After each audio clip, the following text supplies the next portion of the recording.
Meu nome é Luiz Roberto Bruel, mais conhecido como Beto Bruel. Eu sou iluminador cênico, eu sou um técnico em iluminação.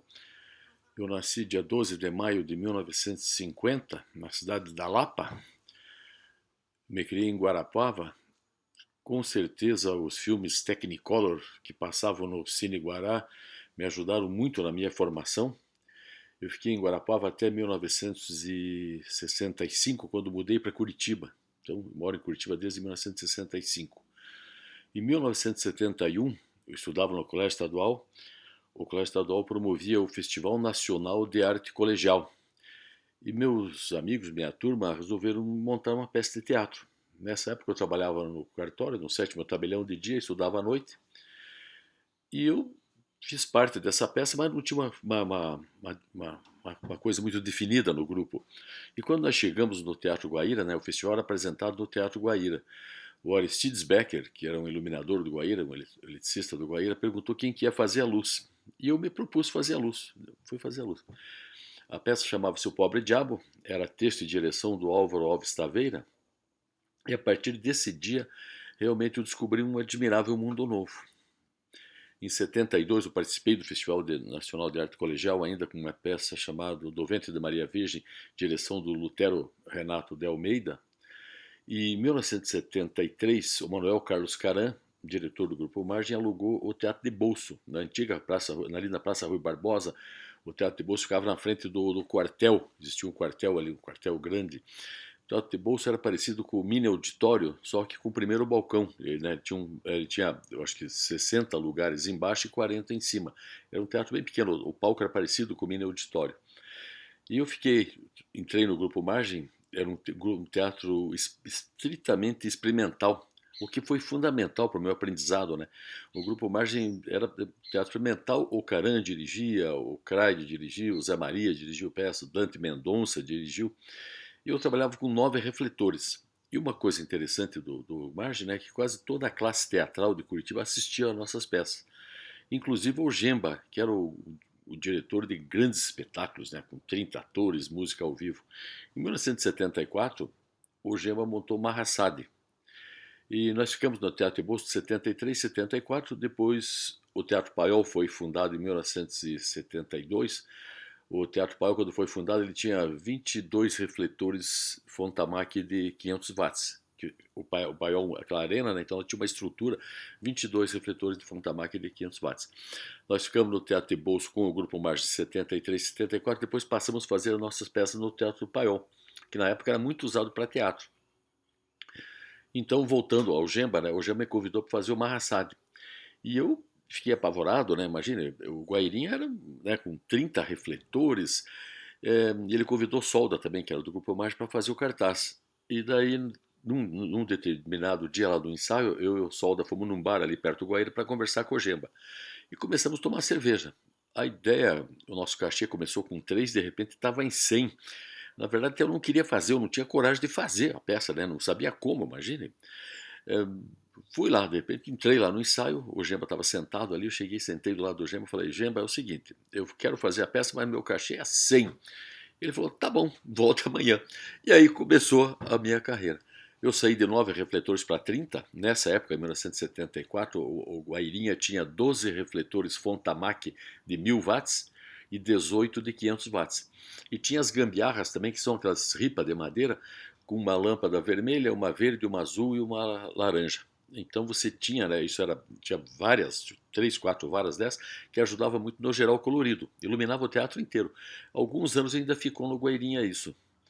Né? Então, a partir dessa peça com o Gemba, em 74 eu fiz 14 peças no Guairinha.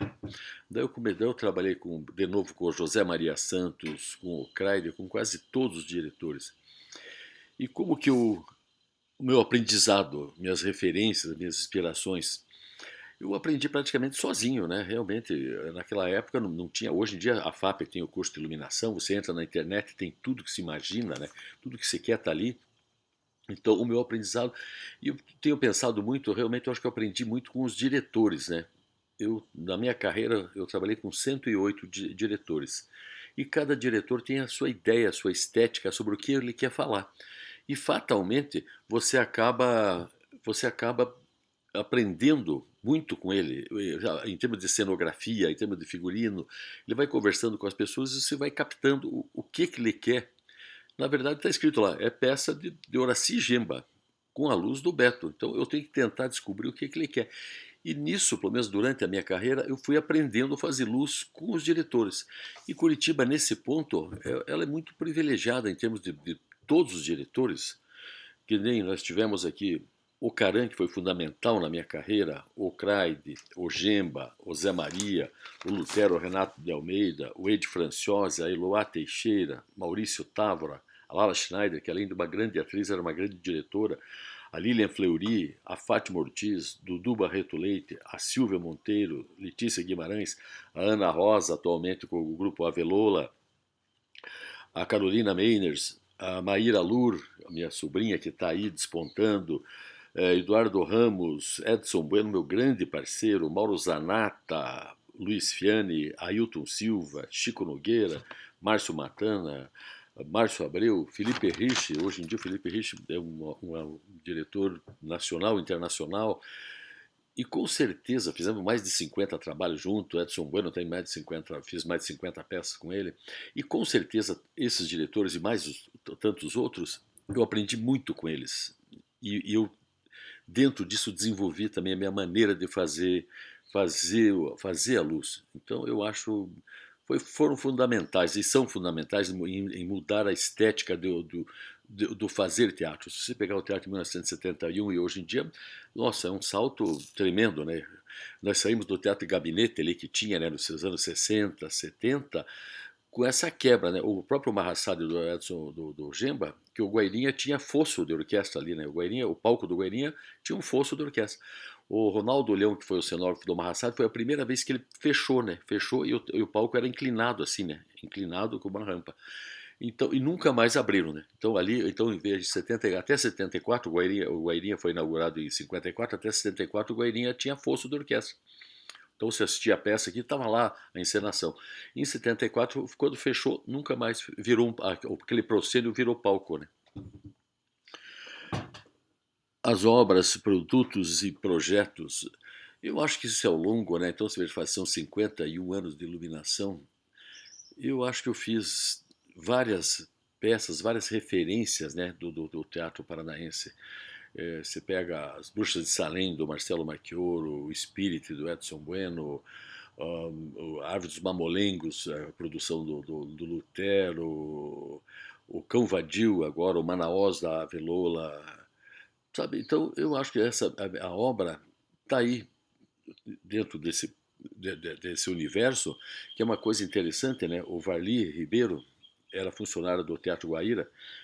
Em 1980, mais ou menos, ele começou a gravar as peças, até 2014, 2015, quando ele faleceu. E esse acervo de quase 400 peças estava na casa dele, guardado. A Nena Inoue entrou com um projeto, e esse projeto foi digitalizado, meu neto digitalizou tudo isso, então tem mais ou menos 300 peças digitalizadas, que isso aí foi doado para o Museu da Imagem do Som. Então, se você quiser fazer alguma pesquisa sobre esse período de quase 40, 50 anos do teatro curitibano, está lá essa obra. E grande parte dessas peças, eu fiz até hoje na minha carreira mais ou menos umas 500 peças de teatro, umas 300 aqui em Curitiba. Então, eu acho que é uma obra, e eu contribuí muito, eu acho, com balé, com ópera, e principalmente com teatro, né? Eu acho que com certeza várias gerações acompanharam, como os pais, depois os filhos, os netos, hoje em dia acompanham o meu trabalho. Eu converso com várias pessoas, é impressionante isso, né? Que a pessoa durante 30, 40 anos ela vê teu trabalho, né? Então, em 1973, eu fui para o Teatro de Bolso, 74 com o Gemba. Em 77, eu, o Roberto José Guiz e a Regina Bastos, eu casei com a Regina Bastos em 73, nós fundamos a Tamanduá Produções Artísticas. Era um grupo de produção de peças, onde o Manuel Carlos Caran dirigiu peças para nós, o José Maria Santos, o Craide, o Ailton Silva. Então nós viajamos muito pelo interior com essa peça, com esse grupo, Paraná, Santa Catarina. Em 1980, o Alceu Valença vinha fazer um show em Curitiba, ele vinha lançar o LP Coração Bobo. E em Curitiba não existia empresa de iluminação, de locadora. Eu e o Mário Cordeiro, que trabalhava no Guaíra, e o Giancarlo, dono da GCB, que estava fazendo um show no Guairão, convencemos o Giancarlo a vender 10 sapão. Sapão é esse refletor que o Giancarlo fabricava, que a GCB fabricava, de 1000 watts. Com esse, depois de muita insistência, imagina, o Giancarlo ia continuar com a turnê e ia diminuir 10 refletores, mas acabou vendendo para nós 10 refletores. Com esses 10 refletores, nós fizemos o show do Alceu Valença no Colégio Estadual. Isso em 1980. Eram 4 numa torre, dessas torres que se põe antena de televisão no quintal, 4 na outra torre, um no chão de frente e um de contra. O Alceu Valença gostou. Imagina, era com papel celofane, né? Não existia gelatina nessa época. Uma mesinha de silentoque que nós construímos no dia do show. O seu Valença gostou, eu fui com ele para Florianópolis. E aí começou a Tamanduá Iluminação. Eu fiquei com a Tamanduá Iluminação de 1980 até 2016, quando vendi para o Rogério Couto, que era meu gerente já, e vendi para ele. E a Tamanduá Iluminação ela também tem uma grande integração com a comunidade. Eu fiz durante mais de 30 anos, criei e loquei equipamento para o Grupo Lanterna e para a encenação da Paixão de Cristo na Pedreira Paulo Leminski. Primeiro nós começamos ali no Largo da Ordem, 1980, 80 e pouquinho. Depois fomos para a Assembleia Legislativa, ali no Cândido de Abreu, e depois fomos lá para a Pedreira. Eu fiz a primeira iluminação para o Carnaval de Rua de Curitiba, na década de 80 também. Eram 120 Colortran de 1000 watts, com 30 hastes, cabo de aço atravessadas na rua, onde nós fizemos uma linha muito boa de iluminação. E eu acho que a Tamanduá Iluminação ficou com o equipamento fixo no Master Hall durante muitos anos. O pessoal mais antigo, todos os eventos da Angels Fly ali na Rua do Rio, que era aquela das primeiras boates, tinha aquela passarela de vidro no teto. Uma coisa interessante, a Xuxa, no começo da carreira, quando a Xuxa estourou, ela veio fazer um desfile ali. Quando eu terminava o desfile, ela tinha que sair, ela tinha que começar a dançar com a plateia. E tinha o Zico, um técnico que trabalhava comigo, e ela combinou então o seguinte: ó, quando eu terminar de meu desfile, eu vou pegar você para dançar, nós damos uma volta aqui e eu vou pro camarim. E foi interessante, então ela terminou o desfile, chegou ali, pegou o Zico, deram uma volta e ela foi pro camarim. Então eu acho a Tamanduá Iluminação também teve uma grande integração com a comunidade. Nossa, exposições, a exposição do IPUC, a exposição do Jaime Lerner no MON, a exposição sobre o Rio Iguaçu em 1994 na Casa Vermelha, o acervo do Davi Carneiro no MON. Eu acho que foram a integração da Tamanduá Iluminação com a comunidade através do Natal, o Natal do HSBC, depois do Bradesco, nós fizemos durante mais de 10 anos. Atualmente, agora 2019, 2021, eu criei essa iluminação do nosso Natal, que é um projeto muito interessante, né, de tornar Curitiba um grande polo de turístico, né, com o Natal. Então eu iluminei 7 parques, né? Então foi muito interessante. Você entra de carro, é um trabalho muito grande. Tem 7, 8 mesas de luz. Eu trabalhei mais ou menos com uns 3.000 refletores no Natal de 2021. Uma equipe técnica de mais de 50 pessoas. Foi muito bom essa retomada nossa, que nós fomos os primeiros que paramos lá com a pandemia e estamos retomando agora. Então foi muito gratificante e também uma experiência nova, né? O fazer esse Natal, né? Uma coisa que eu nunca tinha feito. E eu acho que também, em termos de comunidade, em 86, no início da década de 80, a Associação dos Produtores de Curitiba, que o Zé Maria era presidente, locaram um espaço ali na rua 13 de Maio e o Zé Maria adaptou esse espaço para um teatro. Na frente funcionava o Estúdio D, tinha o Teatro da Classe e no fundo tinha o Bar do Menghini. Em 1986, numa assembleia, os produtores resolveram devolver, não tinham como tocar o teatro, resolveram entregar o teatro para o secretário da Cultura. Eu, a Regina Bastos, o Nautílio Portela, Claudete Pereira Jorge, Mário Schoenberg e Francisco Moura resolvemos criar um grupo e alugar o teatro da Classe. Reformamos o teatro, trocamos de nome para o Teatro 13 de Maio. No dia que a gente ia inaugurar o teatro, recebemos uma intimação de despejo. Aquele estacionamento do lado que tem do Teatro José Maria Santos hoje, ele tinha comprado o espaço e queria demolir para transformar no estacionamento. O Dr. René Dott, que tinha assumido a Secretaria da Cultura, se propôs imediatamente em ajudar e entrar nessa luta. Foi uma luta muito difícil, né? Sabe, uma ameaça de despejo, tentaram demolir o teatro, daí chamamos a polícia, o doutor René mandou a tropa de choque lá, e foi fundamental o auxílio à classe teatral, teve uma união muito grande da classe teatral e da imprensa nessa época. E depois esse teatro finalmente foi tombado, demorou muito, né? De 86, acho que ele foi inaugurado em 79 com o Jaime Lerner. O Jaime Lerner que terminou o teatro. E é interessante, em termos de o que se faz pela comunidade, toda vez que eu entro no Teatro da Maria montar alguma luz lá, existe uma placa de bronze onde um agradecimento. Para mim, Beto Bruel, Regina Bastos, Nautílio Portela, Claudete Pereira Jorge, Mário Schoenberg e Francisco Moura. Essa nossa luta está lá, que daí merecidamente tem o nome do José Maria Santos, que foi um incansável nessa luta pelo Teatro Paranaense.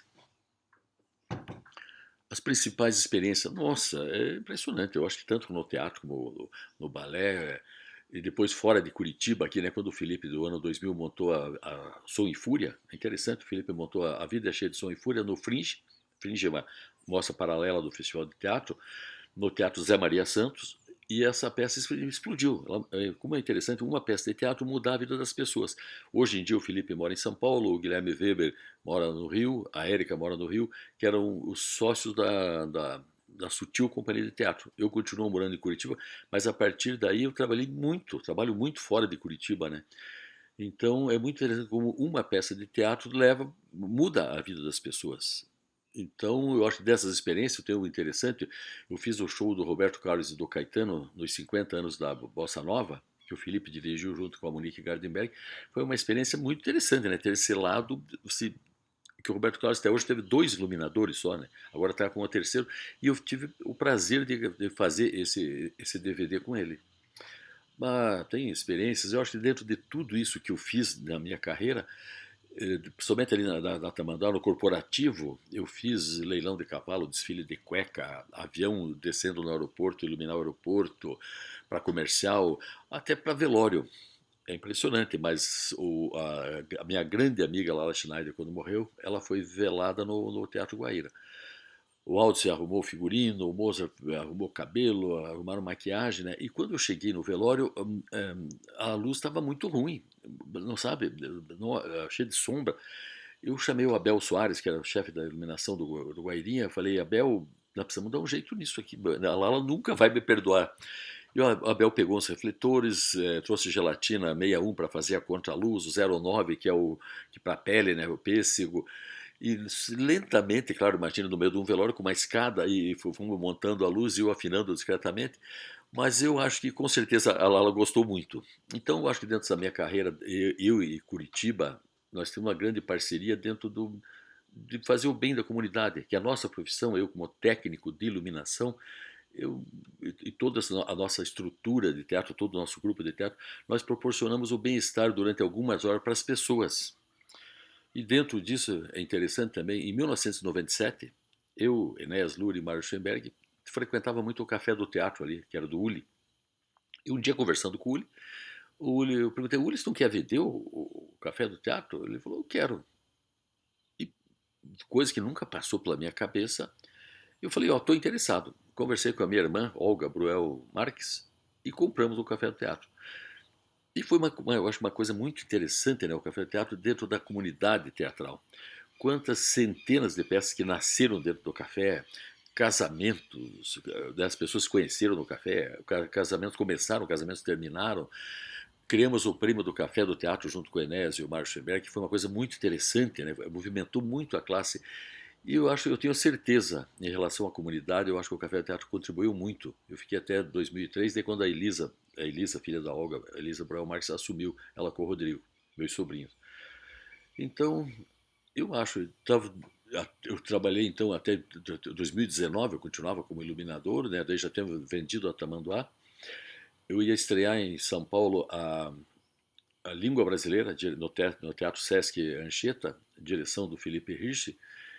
Ia estrear no Teatro Unimed direção da Bel Teixeira, o show São Paulo com a Regina Braga, e estava tudo encaminhado para a gente fazer a ópera em Lisboa, Orfé. Isso março de 2020.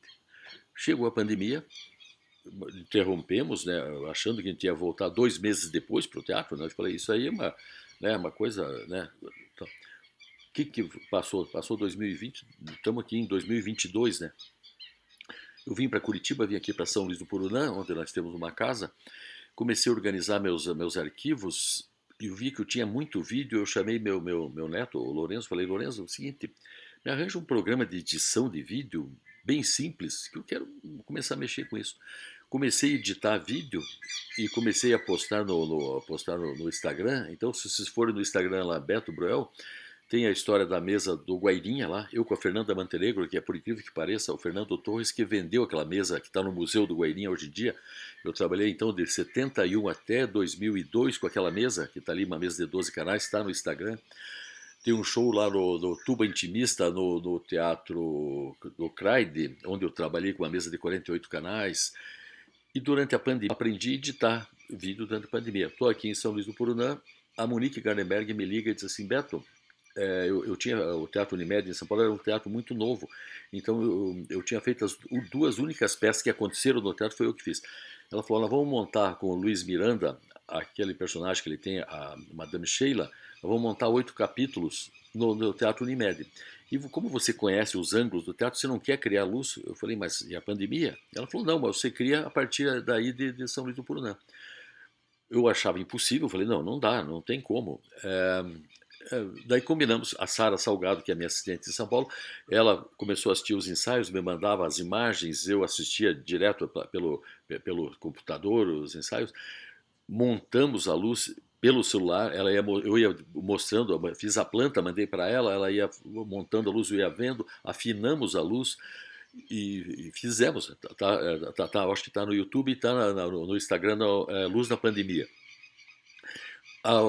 O Ave Lola tinha que estrear O Cão Vadio, é uma peça que estava terminando o prazo para o projeto, e a Ana Rosa, diretora do Ave Lola, alugou um espaço perto de Curitiba, ali em São José dos Pinhais, como estava fechado, um espaço de eventos, onde nós ficamos um mês ensaiando e gravando a peça, O Cão Vadio, fizemos a planta, tudo, dentro de uma tenda. Foi uma experiência muito interessante, né? Que tinha 20 e poucas pessoas, todas reunidas, aonde levaram criança, adolescente, foi um período muito interessante, e aonde gravamos a peça.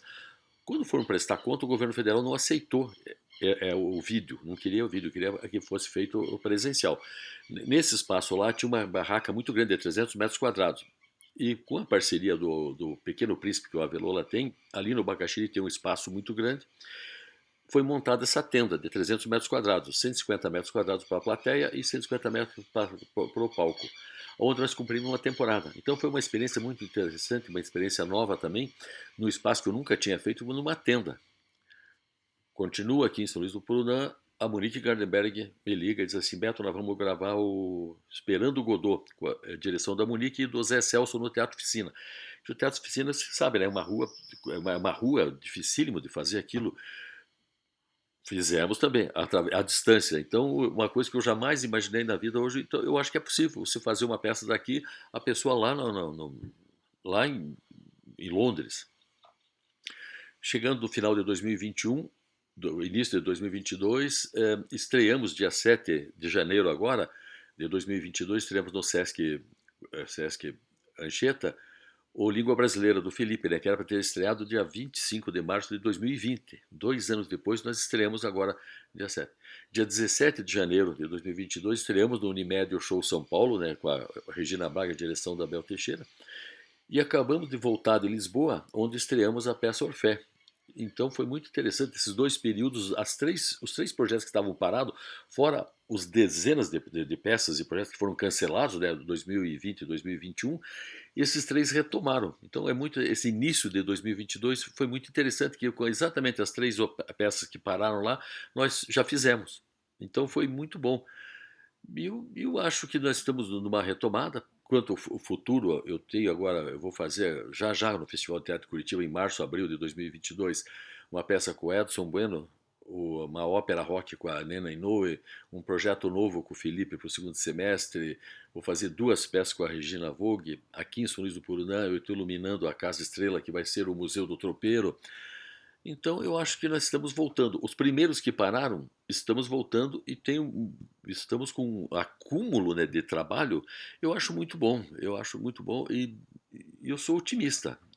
Com o teatro curitibano, com o teatro paranaense, com o teatro brasileiro, eu acho que nós temos tudo para continuar fazendo coisa muito boa. Precisa mudar muita coisa nesse país, né? Claro, eu acho que nós temos esse ano aqui para mudar, eu acho que dá para mudar, mas eu acho que eu acho que eu cumpri todos os itens. Não, tá aqui. Então, vamos trabalhar. Eu sou otimista, vamos para frente.